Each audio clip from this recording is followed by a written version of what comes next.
when you're talking about the back, this I think is a very common misperception among coaches. A lot of coaches are very, very worried about teaching the kick serve because they're worried about injury. They're scared almost.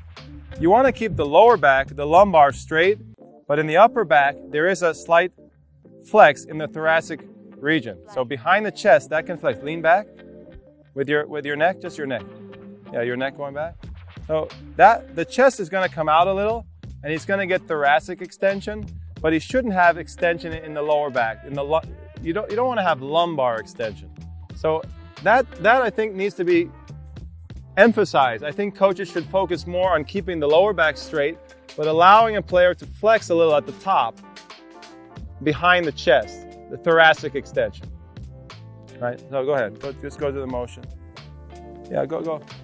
So what I don't want is this, where he's pushing his belly button out and putting a lot of pressure on the thoracic.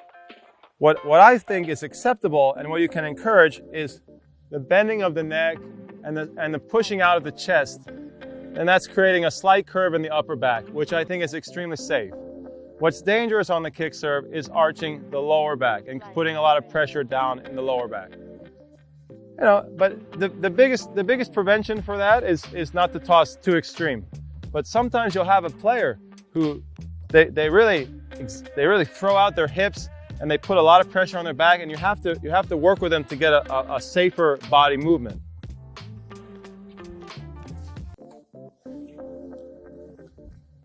Ready, bud?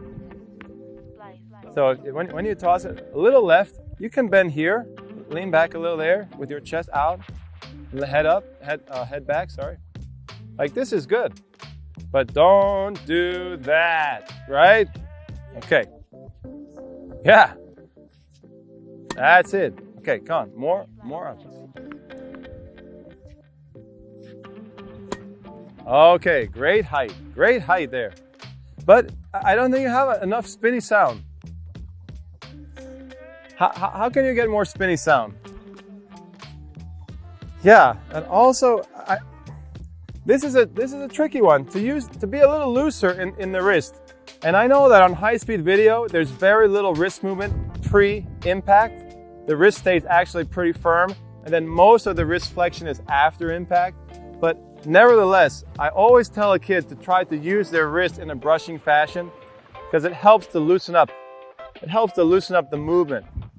And so sometimes thinking about what happens after the impact can help the movement of the swing before impact. And that's true on ground strokes as well.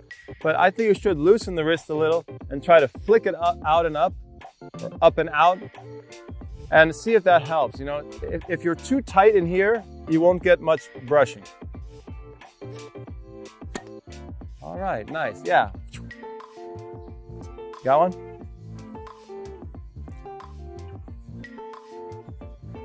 Here we go.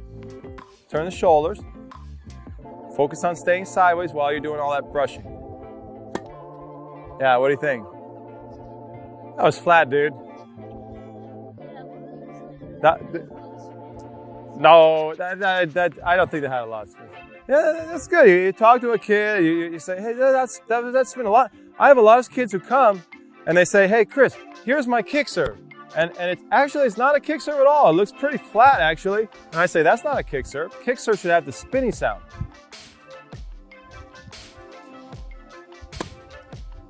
Not bad, not bad. One little detail, go into your L shape. Yeah, I think sometimes your L shape, this elbow's dropping a little too low. So that's just one thing you could work on as well. When you get up here, make sure your elbow's propped up and you get a good L shape.